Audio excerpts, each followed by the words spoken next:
आपके साथ खास मेहमान, खास चर्चा में आज के हमारे खास मेहमान होंगे आदरणीय श्री नीरज जी जैन।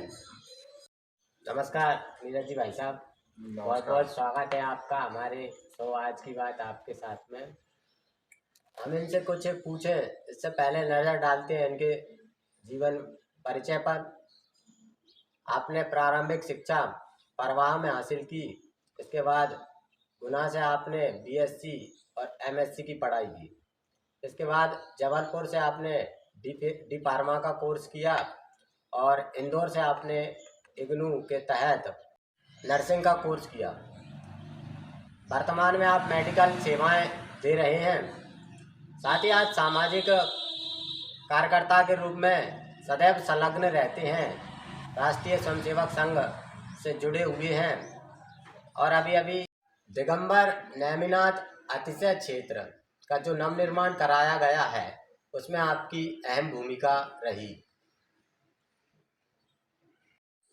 तो आदरणीय भाई साहब, आज की बात आपके साथ में, आज का मेरा पहला सवाल आपसे ये है कि ग्रामीण क्षेत्र में होने वाली जो आम बीमारियां हैं कौन कौन सी हैं और इनसे किस प्रकार बचा जा सकता है?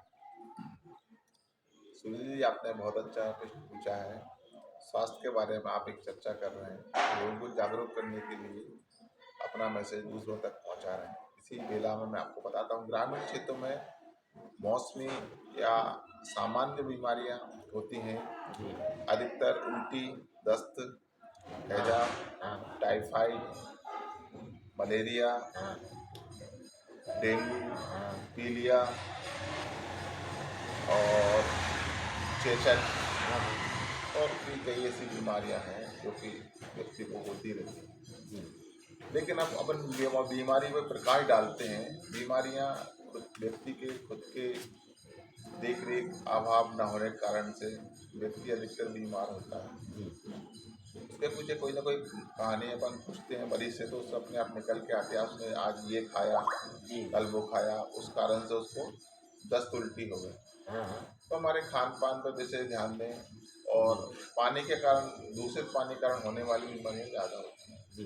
टाइफाइड एक दूषित पानी के कारण होने वाली बीमारी है। जी। मलेरिया हमारे घरों पर जो अपन पानी इकट्ठा करके रख देते हैं बिना ढके, उसमें एक मादा एनाफीज मच्छर जो उसमें अपना लार्वा बना लेता है और रात में काटने के कारण मलेरिया होता है।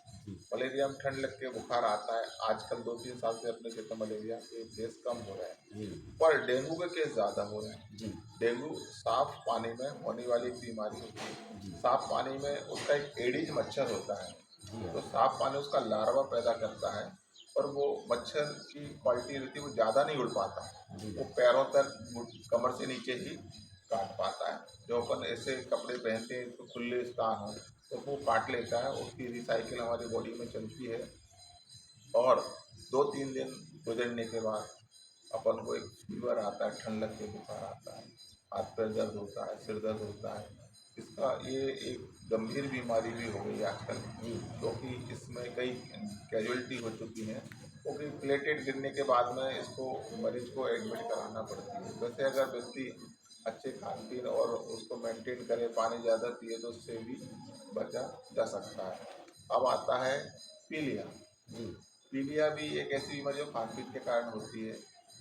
कुछ लोग होते हैं जो मल साफ नहीं जा पाते और पित्त की थैली में जो पित्त बनता है वो लैट्रिन में जाके निकल जाता है, वो लैट्रिन में जाके नहीं निकलता, नले नसें उसकी चौक हो जाती हैं, ब्लड में एब्जॉर्ब होने लगता है, इसी कारण से पीलिया हो जाता है।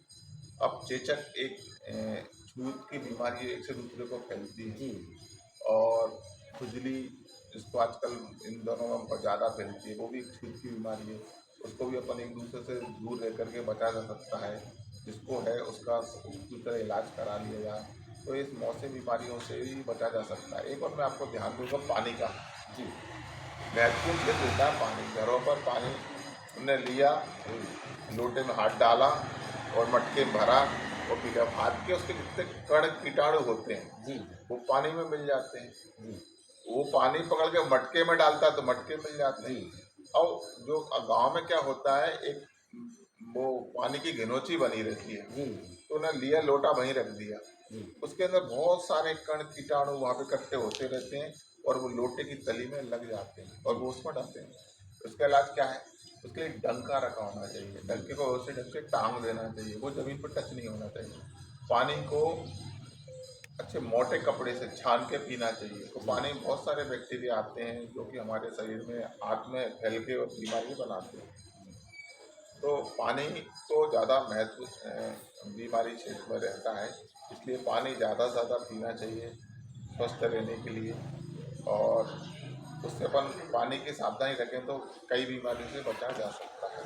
और भोजन करते समय साबुन से अच्छी तरह साबुन से हाथ धो के भोजन करना चाहिए। अच्छा, कुछ लोग हम बताते हैं वो साबुन से हाथ तो धो लेते हैं, फिर जी क्या करते हैं, वो टॉवल टंगी रहती है और टॉवल से पोंछ लेते हैं। जी तो टॉवल कभी कभार गंदी भी होती है और साफ नहीं होने के कारण उसके धोए हुए हाथ ही फिर दोबारा गंदे हो जाते हैं। तो हमको क्या करना है, भोजन करने के बाद साबुन से हाथ तो धोना है पर किसी पोंछना नहीं है, उनको ऐसे सुखाना है, फिर भोजन करना है। तो नीरज जी भाई साहब, आगे आपसे मैं पूछना चाहता हूँ कि ग्रामीण क्षेत्रों में अक्सर देखा जाता है जैसे कुछ बीमारियां हैं, निमोनिया, पीलिया, चेचक, टाइफाइड इत्यादि बीमारियों में लोग झाड़ झाड़ना, चीरे, दागना ऐसे उपाय ढूंढते हैं। तो ये वास्तव में भ्रांतियां हैं या ट्रीटमेंट है? इस विषय पर आप लोगों का मार्गदर्शन करें। आपने बहुत अच्छा प्रश्न पूछा है। और हमारे ग्रामीण क्षेत्र में अशिक्षा के कारण से, सही जानकारी नहीं होने के कारण से कुछ गलत फहमियाँ होती हैं। जैसे कि किसी बच्चे को न्यूमोनिया हो जाता है, तो वो पुराने लोग क्या करते थे, उस तरह एक जी लोहे का कुछ गरम करा, उसके पॉइंट टू उसको दाग देते थे। हाँ ये बच्चों में बहुत घटना है, कई बच्चों की डेथ हो गई है। हाँ आज भी लोगों में ऐसी भ्रांतियां हैं। ये बहुत अच्छा प्रश्न पूछा, मुझे बहुत अच्छा लगा। तो मैं सबको ये बताना चाहूंगा कि दागने से निमोनिया ठीक नहीं होता। जी निमोनिया एक फुफ्फुस रोग होता है जो कि सांस के कारण से हमारे फेफड़ों के अंदर एक श्लेष्मा बनने से होने वाला फुफ्फुस रोग होता है और जिससे ऑक्सीजन की कमी के कारण बच्चे की डेथ भी हो जाती जी है। तो हमें बच्चों को दागना नहीं चाहिए, जी किसी डॉक्टर को ले आके इलाज कराना चाहिए। अब आपने पूछा है टाइफाइड म्यादी बुखार कहते हैं, हाँ तो लोग उसको भी क्या करते हैं, आजकल भ्रांति है कि फलाने की दवाई खा लो और वहाँ झड़वा लो, वहाँ डोरा गंडा बंधवा लो, वहाँ गले में माला पहनवा लो। ये फालतू लोग हैं। म्यादी बुखार होता है एक साल्मोटाइफी बैक्टीरिया होने के कारण खाने पीने की चीज़ से आत्मा में पहुंच जाता है। उसके बैक्टीरिया एक से कई गुना अधिक बढ़ जाते हैं और जी हमारे ब्लड में एब्जॉर्ब हो जाते हैं। वो ब्लड में गठान बना लेते हैं, गठान जब टूटती है तो बुखार आता है। तो वो झाड़ फूक से नहीं होता, क्या होता है कि उसकी आयु 15 से 1 महीने रहती है उस बैक्टीरिया की। जी तो साल्मोटाइफी बैक्टीरिया उसकी आयु इतनी रहती है। मरीज को बांध दिया, वो 2 4 8 दिन बांधने में निकल गए, वो कुछ उसको थोड़ा सा आराम मिलता है, फिर वो कुछ ऐसी गिरते फिरते हाथ पैर मतलब दर्द करते करते वो जी वही नाक में ठीक हो जाता है। तो लोग क्या मानते हैं कि नहीं वो झाड़ फूक से ठीक हो जी गया, झाड़ फूक से ठीक नहीं होता। व्यक्ति खुद की इम्यूनिटी सिस्टम से अच्छा होने के कारण से वो ठीक हो जाता है। कुछ लोगों को चाहे कितना ही बांध दो कर दो वो ठीक नहीं होता, जी फिर आके डॉक्टर के पास जाना पड़ती है। जी तो इसी लेवल पर पहुंचो ही मत, तुरंत डॉक्टर को इलाज कराओ। वो 2 5 से 7 दिन की दवाई में कैसा भी म्यादी बुखार हो ठीक हो जाता जी है। ऐसी पीलिया है ग्रामीण क्षेत्र में, पीलिया झड़वाया जाता है, झड़वाने से पीलिया खत्म नहीं होता, जी क्योंकि उसका ब्लड में जो पित्त इकट्ठा होके ब्लड में एब्जॉर्ब हो रहा है उससे होता है। तो क्या होता है, ये सब कुंद होने के कारण से होता है, लेटिन साफ नहीं जाने के कारण। जी तो ये भी एक गलत भ्रांति है और इसका ट्रीटमेंट इलाज कराना चाहिए। कई डेथें हो जाती हैं, अच्छे लोग हमारे बीच हाथों से चले जाते हैं, बाद में पछताना रह जाता है। तो इससे भ्रांति नहीं फैलना चाहिए और उसका अच्छी तरह से इलाज कराना चाहिए। मैं सभी लोगों को यही कहूँगा कि ऐसी भ्रांति में ना पड़ें। झाड़ फूक एक अलग जगह है, लेकिन अपने उसका इलाज भी किसी डॉक्टर को अच्छे को बताना चाहिए। जी भाई साहब, आपने हमारे लोगों तक बताई। आगे मैं आपसे ये पूछना चाहता हूँ, कुछ बीमारियां आकस्मिक आती हैं जैसे छाती का दर्द करना, ऐसी स्थिति में क्या करना चाहिए, जरा हमारे लोगों तक आप बताएं। सुनील जी, बहुत अच्छा प्रश्न पूछा है। ठंड का मौसम है, लोगों को हमारे हार्ट की जो नसें रहती हैं ठंड के कारण सिकुड़ जाती हैं। जी सिकुड़ने के कारण से ब्लड का सर्कुलेशन नहीं होता और हार्ट अटैक जैसी समस्या हो जाती है। जी पर इनको भी बचा जा सकता है, हॉस्पिटल तक पहुंचा जा सकता है अगर सावधानी रखी जाए तो। एक बहुत अच्छी दवा रहती है ब्लड को पतला करने वाली, लाल मिर्च। किसी को हार्ट में दर्द हो तो 2 लाल मिर्च उसको चबा चबा के खाने लगे। पाउडर हो तो पाउडर खिला दो, अच्छा। उससे तुरंत ब्लड पतला हो जाएगा और हॉस्पिटल तक पहुंचा जा सकता है। बहुत उसे कपड़े ढीले कर दो और घबराएं ना हार्ट अटैक होने पर। और जिनको ऐसी समस्या रहती है उनको अरे ठंड से भी बचना चाहिए। जो पहले कभी पीड़ित रहे हैं तो उन्हें ठंड से बचना चाहिए। और इसकी कुछ और भी मेडिसिन होती हैं। एक इकोस्प्रिन गोल्ड 150 ml की इकोस्प्रिन आती है और एटारवास्टिन है, उसमें 40 mg लेना चाहिए। और एक क्लोपीगार्ड 75 mg रहता है। ये 3 तरह की मेडिसिन की मिक्स गोली भी आती है। किसी को अगर दर्द हो तो एक साथ 2 गोली खा लो बस, जी आराम से हॉस्पिटल तक पहुंच जाएगा। एक गोली और आती है सॉर्बिटेट 10 mg, उसे जीभ के नीचे रख दो और 10 मिनट बाद एक गोली और जीभ के नीचे रख दो, उससे तुरंत ब्लड पतला हो जाता है और व्यक्ति को ऐसी समस्याओं से बचा जाता है। जिसको जैसी समस्या है उसको ऐसे एक मेडिकल से किट बनवा कर एक अपने बैग में, जहाँ वो सोता है एक वहाँ, जी जहाँ उसकी दिनचर्या एक वहाँ, ऐसी 2-3 पैकेट उसे बना कर रखना चाहिए। एक पैकेट पे 2 साल की एक्सपायरी रहती है, तो आकस्मिक उसे ये गोलियां भी उसको बचा सकती है। तीसरा रहता है होम्योपैथिक, कुछ दवाइयाँ आती हैं, उनको भी अपन लोग रख सकते हैं। उनकी ड्रॉप मेरे को उसकी जानकारी नहीं है, और उसको जीभ पर डालने से भी ब्लड पतला हो जाता है। और आयुर्वेदिक और एलोपैथिक, मैंने आपको तीनों दवाओं के बारे में बताया, तो इससे भी आकस्मिक बीमारी बच सकती है। कुछ और आकस्मिक बीमारी होती हैं, जैसे किसी व्यक्ति का घर पे अचानक गर्म पानी से जल जाना। जी जी देखा होगा छोटे छोटे बच्चे रहते हैं, कहीं पानी से जल गए, कुछ से जल गए, जी तो लोग क्या करते हैं उस पर, कहीं कोई अरे उसमें पेट्रोल लगाएगा, कहीं उसमें मिट्टी का तेल लगाएगा, जी कहीं कोई अरे उसमें अरे और कुछ करेगा।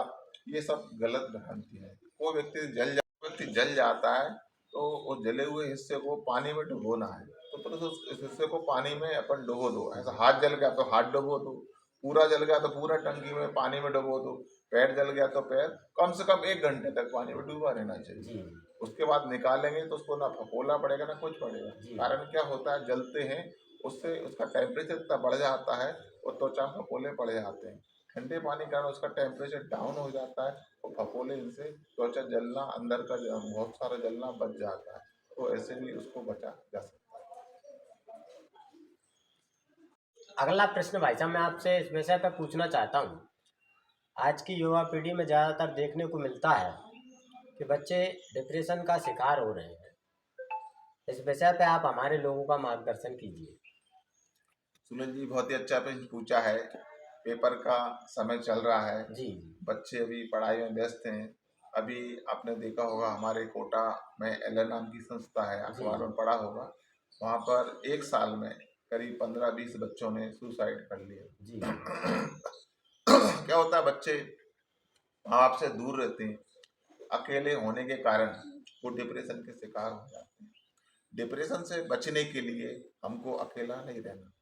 जी जो व्यक्ति अकेले रहते हैं वो या डिप्रेशन में, अपने आप को व्यस्त रखना दिन भर। जी उसके लिए एक दिन पहले ही पूरा अपन बना लिया, अपने कल ये काम करना है, परसों ये करना है, तो अपने आप को व्यस्त रखें तो डिप्रेशन से बचा जा सकता है।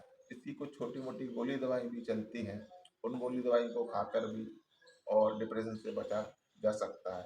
पर दवाई की आदत ना पड़े इसलिए उनको एक सीमित डॉक्टर की सलाह से लिया जाता है।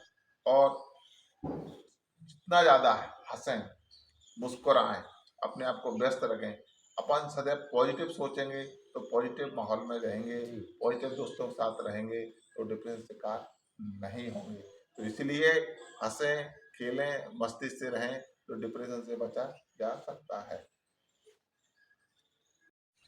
तो दोस्तों, आज हमारे साथ जुड़े हुए थे मेडिकल क्षेत्र से संबंधित आदरणीय श्री नीरज जी जैन। बहुत सारी अच्छी जानकारियाँ इन्होंने आप तक पहुंचाई, और इसी प्रकार हम नए लोगों से आपको मिलाते रहेंगे और जानकारियां उपलब्ध कराते रहेंगे।